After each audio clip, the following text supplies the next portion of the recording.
প্রিয় দর্শক, আজকের ভিডিওতে খুবই মূল্যবান একটি আমল আমি আপনাদের সঙ্গে শেয়ার করব ইনশাল্লাহ। প্রিয় দর্শক, এই মূল্যবান আমলটি আমাদেরকে করতে হবে যখন আমরা রাতে শোয়ার এরাদা করব এবং যখন আমরা নিজেদের মাথা বালিশি রাখব, তখন আমাদেরকে পবিত্র কোরআনুল কারিমের এই কয়েকটি শ্রেষ্ঠ আয়াত আমাদেরকে তেলাওয়াত করতে হবে। এই আমলটা আমাদেরকে করতে হবে। প্রিয় দর্শক, আপনি যদি বালিশে মাথা রেখে আপনি যদি এই কয়েকটি আয়াত তেলাওয়াত করতে পারেন, আল্লাহ সুবহানাহু ওয়া তাআলা প্রতিদান হিসেবে সর্বপ্রথম আল্লাহ পাক আপনার হাজত, আপনার প্রয়োজন, আপনার মনের আশা আকাঙ্ক্ষা আল্লাহ পাক পূরণ করে দেবেন। বলুন সুবহানাল্লাহ। আল্লাহ সুবহানাহু ওয়া তাআলা নিজ রহমতে খুশি হয়ে, আল্লাহ সুবহানাহু ওয়া তাআলা নিজ ইচ্ছায় আল্লাহ পাক আপনার হার হাজত, হার প্রয়োজনকে পূরণ করবেন ইনশাল্লাহ। যে বিষয়ে, যে জিনিসের প্রয়োজন আপনার আছে, আপনার প্রয়োজন কিন্তু আপনি প্রয়োজন পূরণ করতে পারছেন না, সেই জিনিসটাকে আপনি লাভ করতে পারছেন না, অথচ সেই জিনিসটা হচ্ছে আপনার কাছে অত্যন্ত গুরুত্বপূর্ণ।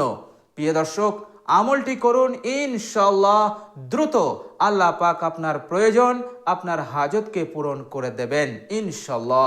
প্রিয় দর্শক, এই আমলটি করলে আল্লাহ সুবহানাহু ওয়া তাআলা সংসারের অভাব অনটনকে চিরদিনের জন্য তিনি দূর করে দেবেন। আজীবন কোনোদিন অভাব অনটন আপনার জীবনে আসবে না। এর মতলব হচ্ছে আল্লাহ সুবহানাহু ওয়া তাআলা আপনার সংসারে, আপনার জিন্দেগিতে সচ্ছলতা দান করবেন। অভাবের কষ্ট, দুঃখ, পেরেশানি, দুশ্চিন্তা আর থাকবে না ইনশাল্লাহ। আল্লাহ সুবহানাহু ওয়া তাআলা গায়বে রিজিক আল্লাহ পাক আপনাকে প্রদান করবেন ইনশাল্লাহ। প্রিয় দর্শক, আমলটি এতটাই শক্তিশালী আমল, এই আমলটি আপনি করলে আল্লাহ সুবহানাহু ওয়া তাআলা অনেক অনেক ধন সম্পদ, টাকা পয়সা আল্লাহ পাক আপনাকে দান করবেন। অতি তাড়াতাড়ি আপনি বড় সম্পদশালী হয়ে যাবেন, বড় ধনী হয়ে যাবেন। আল্লাহ পাক আপনাকে মালদার বানিয়ে দেবেন। বলুন সুবহানাল্লাহ। এত বড় বড় প্রতিদান, এত বড় বড় নিয়ামত আপনি লাভ করতে পারবেন ইনশাল্লাহ। প্রিয় দর্শক, এমনিতেই রাতে কোরআন তেলাওয়াত এটা আল্লাহ সুবহানাহু ওয়া তাআলার খুব মাহবুব আমল। আল্লাহ সুবহানাহু ওয়া তাআলা খুব পছন্দ করেন। রাতের আমল দিনের আমলের চাইতে তেমন শ্রেষ্ঠ, যেমন প্রকাশ্যে দান খয়রাত করা থেকে গোপনে দান খয়রাত করা শ্রেষ্ঠ। তো আল্লাহ সুবহানাহু ওয়া তাআলা রাতের আমলকে তিনি খুব পছন্দ করেন, ভালোবাসেন।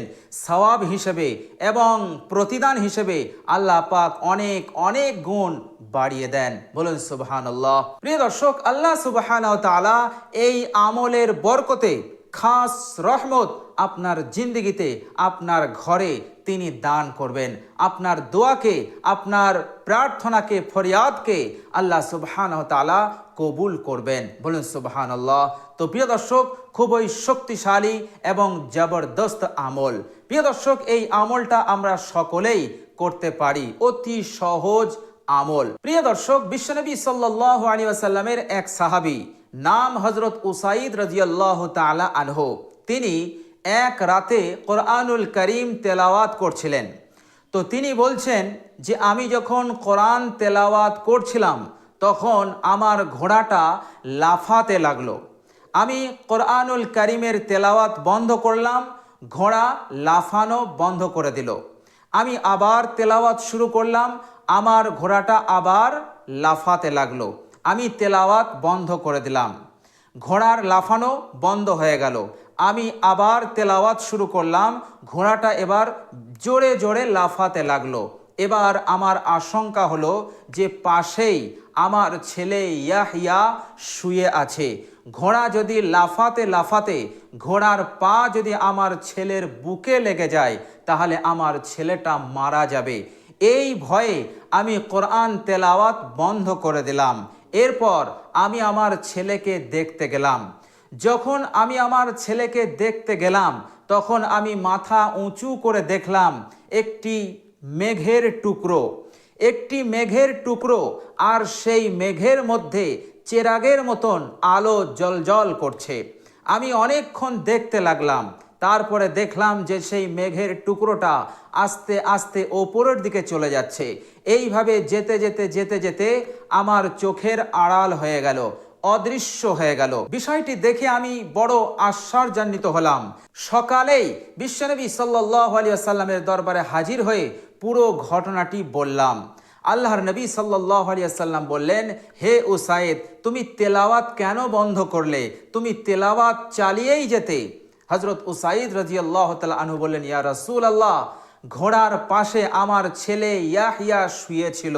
আমার আশঙ্কা হলো আমি যদি এখন তেলাওয়াত করি, ঘোড়া যেভাবে লাফাচ্ছে, তার পা যদি আমার ছেলের সেনায় বুকে লেগে যায়, তাহলে আমার ছেলেটা মারা যাবে। এই জন্য আমি বন্ধ করে দিয়েছিলাম। রাসূলুল্লাহ সাল্লাল্লাহু আলাইহি সাল্লাম আবার বললেন, হে উসাইদ, তুমি তেলাওয়াত কেন বন্ধ করলে? তুমি তেলাওয়াত চালিয়ে যেতে। হযরত উসাইদ রাদিয়াল্লাহু তাআলা আনহু বললেন, ইয়া রাসূলুল্লাহ, আমার ছেলের মৃত্যুর ভয়ে আমি তেলাওয়াত বন্ধ করেছিলাম। রাসূলুল্লাহ সাল্লাল্লাহু আলাইহি সাল্লাম বললেন, হে উসাইদ, ওই যে মেঘ তুমি দেখলে, আসলে ওটা মেঘ ছিল না, ওটা ছিল আল্লাহ সুবহানাহু ওয়া তাআলার রহমতের ফেরেশতা। বলুন সুবহানাল্লাহ। তারা তোমার তেলাওয়াত শুনতে এসেছিল। তুমি যদি তেলাওয়াত সকাল পর্যন্ত করতে, তাহলে এলাকার মানুষ, সমাজের মানুষ সকলেই ওই ফেরেশতাদেরকে দেখতে পেত। বলুন সুবহানাল্লাহ। প্রিয় দর্শক, অন্য হাদিসে এসছে বিশ্বনবী সাল্লাল্লাহু আলাইহি ওয়াসাল্লাম বললেন যে ওটা ছিল সাকিনা। সাকিনা মানে হচ্ছে আল্লাহ সুবহানাহু ওয়া তাআলার খাস রহমত। এই সাকিনা নামক রহমত যার সংসারে, যার জীবনে আসে, তার জীবনটা মালামাল হয়ে যায়, শান্তিতে ভরে যায়, তার অন্তর শান্তি বিরাজ করে, তার সংসারে, তার জীবনে কোনো রকম কলহ, বিবাদ, অশান্তি, বিপদ আপদ, অশান্তি, পেরেশানি কিছুই থাকে না। কোনো অমঙ্গলময় জিনিস, কোনো অকল্যাণকর জিনিস থাকে না। আল্লাহ সুবহানাহু ওয়া তাআলা যখন তার জিন্দগিতে, তার ঘরে সাকিনা নাজিল করেন। বলুন সুবহানাল্লাহ। তো বিশ্বনবী সাল্লাল্লাহু আলাইহি সাল্লাম বললেন ওটা ছিল সাকিনা। বলুন সুবহানাল্লাহ। তো প্রিয় দর্শক, রাত্রে যদি আমরা কোরআন তেলাওয়াত করি, এমনিতেই এই কোরআন তেলাওয়াত আল্লাহ সুবহানাহু ওয়া তাআলার একদম মাহবুব আমল। এই তেলাওয়াতের ওসিলাতে আল্লাহ সুবহানাহু ওয়া তাআলা খাস রহমত, সাকিনা আপনার জিন্দগিতে, আপনার সংসারে নাজিল করবেন। বলুন সুবহানাল্লাহ। তো প্রিয় দর্শক, এতটাই শক্তিশালী আমল। এই কয়েকটি আয়াত যদি আমরা বালিশে মাথা রেখে আমরা যদি তেলাওয়াত করি, ইনশাআল্লাহ আমাদের দোয়া কবুল হবে। আল্লাহ সুবহানাহু ওয়া তাআলার খাস রহমত, সাকিনা আপনার জিন্দগিতে, আপনার ঘরে নাজিল হবে। বিপদ আপদ কাটবে, অভাব অনটন দূর হয়ে যাবে। আল্লাহ পাক আপনার মনের আশা আকাঙ্ক্ষাকে তিনি পূরণ করে দেবেন। হাজত প্রয়োজন যা আছে আল্লাহ সুবহানাহু ওয়া তাআলা পূরণ করতে শুরু করে দেবেন ইনশাআল্লাহ। প্রিয় দর্শক, খুবই মূল্যবান এবং জবরদস্ত এই আমল। প্রিয় দর্শক, আমাদেরকে কোন আয়াতগুলো পড়তে হবে? প্রিয় দর্শক, ভালো করে শুনুন। আপনি যখন বালিশে মাথা রাখবেন, তখন আপনি বিসমিল্লাহির রহমানির রহিম পড়ে আলহামদু শরীফ পড়বেন। অর্থাৎ সূরা ফাতিহার যে 7টা আয়াত আছে, এই 7টা আয়াত আপনি তেলাওয়াত করবেন। কবার তেলাওয়াত করবেন? মাত্র আপনি 3 বার তেলাওয়াত করবেন। বলুন সুবহানাল্লাহ। প্রিয় দর্শক, সূরা ফাতিহা আমাকে আপনাকে মাত্র 3 বার পড়তে হবে বালিশে মাথা রেখে। এরপর চমক দেখুন, এরপর আপনার জিন্দগিতে কি আসতে চলেছে শুধু একটু এবার অপেক্ষা করার পালা। আপনি শুধু অপেক্ষা করুন, ইনশাআল্লাহ আল্লাহ সুবহানাহু ওয়া তাআলা এত সম্পদ, এত দৌলত আপনাকে দান করবেন যা আপনার কল্পনার বাইরে, আপনি কখনো ভেবে উঠতে পারেননি। আল্লাহ পাক সব দিক দিয়ে আপনাকে মালামাল করে দেবেন। কেননা সূরা ফাতিহা আলহামদু শরীফ এমন একটি সূরা, বিশ্বনবী সাল্লাল্লাহু আলাইহি ওয়াসাল্লাম বলেছেন এই সূরাটি হচ্ছে উম্মুল কোরআন, কোরআনের মা, অর্থাৎ গোটা কোরআন শরীফের মধ্যে যা কিছু আলোচনা করা হয়েছে সমস্ত বিষয়টাই আল্লাহ পাক সূরা ফাতিহার মধ্যেই সংক্ষিপ্ত আকারে আল্লাহ পাক আলোচনা করে দিয়েছেন মাত্র 7টা আয়াতের মধ্যে।